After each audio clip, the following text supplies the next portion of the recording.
బుల్టెలో మరో బ్రేకింగ్ చూసిన మహబూబ్ నగర్ లో పాలమూరు రంగారెడ్డి ప్రాజెక్టు సందర్శనకు వెళ్తున్న మాజీ మంత్రి కాంగ్రెస్ నేత జుపల్లిని పోలీసులు అడ్డుకున్నారు. సందర్శనకు వెళ్లేందుకు అనుమతి లేదంటూ అడ్డుకున్నారు. దీంతో పోలీసులకు కాంగ్రెస్ కార్యకర్తలకు మధ్య స్వల్ప వాగ్వాదం చోటు చేసుకుంది. ఇరు వర్గాల మధ్య ఘర్షణ వాతావరణం నెలకొనడంతో స్థానికంగా ఉద్రిక్త పరిస్థితి ఏర్పడింది. దీంతో జుపల్లిని అరెస్ట్ చేసిన పోలీసులు స్టేషన్ కు తరలించారు.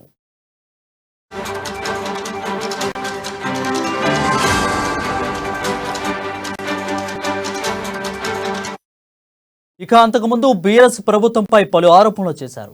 పాలమూరు రంగారెడ్డి పథకానికి ప్రభుత్వం 90 టీఎంసీలు కేటాయిస్తూ జారీ చేసిన జీవోకు ఇప్పటివరకు సెంట్రల్ వాటర్ కమిషన్ క్లియరెన్స్ లభించలేదని జుపల్లి కృష్ణారావు అన్నారు.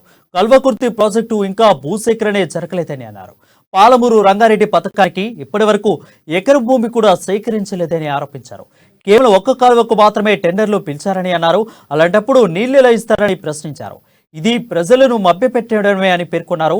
పాలమూరు రంగారెడ్డి పథకానికి కాళేశ్వరం కంటే ముందే పునాది రాయి వేశారని తెలిపారు. కానీ పాలమూరు ప్రాజెక్టు మాత్రం ఇప్పటి వరకు పూర్తి కాలేదని అన్నారు. దీనిపై మరింత సమాచారం మా ప్రతినిధి ప్రదీప్ అందిస్తారు. లైవ్ ద్వారా ప్రదీప్ చెప్పండి. వరుణ్, పాలమూరు రంగారెడ్డి ప్రాజెక్టు సందర్శనకు వెళ్తున్న మాజీ మంత్రి జూపల్లి కృష్ణారావు మరియు కాంగ్రెస్ శ్రేణులు ఈ రోజు పోలీసులు అడ్డుకున్నారు. ఉమ్మడి పాలమూరు జిల్లా వ్యాప్తంగా ఏదైతే ప్రజలను కేసీఆర్ తెలంగాణ ప్రభుత్వం మోసం చేస్తుందంటూ కూడా వాళ్ళు ఆరోపించారు.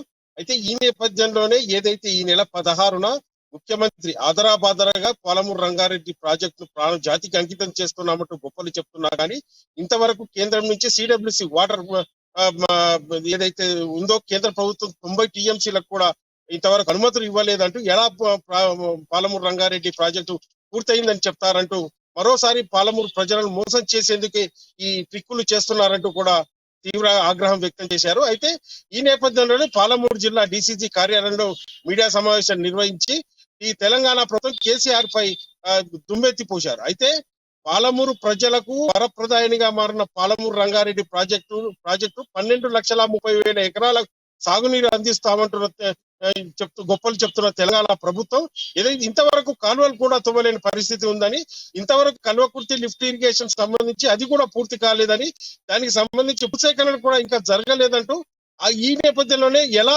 పాలమూరు నీళ్లు ఇస్తారంటూ చెప్తున్నారంటూ కూడా ఆయన నిలదీశారు. ఈ నేపథ్యంలో ముఖ్యమంత్రి మరోసారి పాలమూరు జిల్లా రైతాంగాన్ని ప్రజలు మోసం చేసేందుకే ట్రిక్కులు చేస్తున్నారంటూ కూడా ఆయన దుయ్యబట్టారు. ఇప్పటి వరకు తెలంగాణ ఏదైతే ప్రభుత్వం ఇచ్చిన హామీలు చెప్పిన మాటలు అన్ని మాటి మూటలే అయ్యాయంటూ కూడా ఆయన దుయ్యబట్టారు. ఈ నేపథ్యంలోనే పాలమూరు ప్రజలు దీన్ని పూర్తిగా గమనిస్తున్నారంటూ రాబోయే రోజుల్లో కూడా సీఎం కేసీఆర్ కు తెలంగాణ ప్రభుత్వానికి బుద్ధి చెప్తారంటూ కూడా తీవ్ర ఆగ్రహం వ్యక్తం చేశారు. ప్రదీప్, అంటే జుపల్లి చేసిన ఇన్ని ప్రశ్నలకు, ఇన్ని ఆరోపణలకు ప్రభుత్వం దగ్గర స్పందన లేదా ఆన్సర్ ఉందా? అక్కడ ఇప్పటి వరకు అయితే ప్రభుత్వం పాలమూరు రంగారెడ్డి ప్రాజెక్టు సందర్శనకు వెళ్తున్న వారిని అయితే అడ్డుకున్నారు. జూపల్లికున్న ఈ నేపథ్యంలో అడ్డుకున్నతో కొంత ఉద్రిక్త వాతావరణం నెలకొంది. ఏదైతే ప్రభుత్వం నిజాలు తెలంగాణ ప్రజలకు మరియు పాలమూరు రైతాంగ ప్రజలకు చెప్పాలంటూ కూడా ఈ సందర్భంగా వాళ్ళు డిమాండ్ చేశారు. ఈ నేపథ్యంలోనే పాలమూరు రంగారెడ్డి సందర్శనకు వెళ్తున్న జూపల్లి కృష్ణారావును అడ్డుకున్న కొంత కాంగ్రెస్ శ్రేణులు పోలీసుల మధ్య వాగ్వాదం జరిగింది. అయితే తీవ్ర పెనుగులాట సందర్భంలో జూపల్లిని ఉచిత పరిస్థితుల్లో పోలీసులు అయితే పాలమూరు నుంచి అరెస్ట్ చేసి హన్వాడ పోలీస్ స్టేషన్ తరలించినట్టు కూడా మనకు తెలుస్తా ఉంది.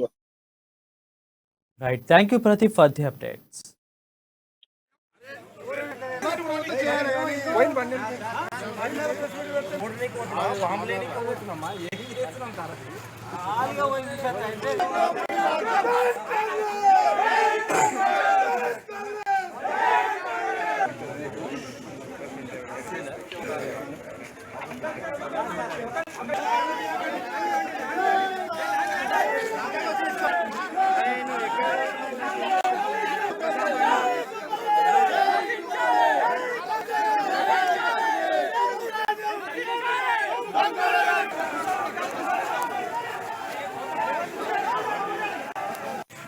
ఎందుకు కరెక్ట్ చేస్తుండ్రు? మేము వాడికి పోలే కదా,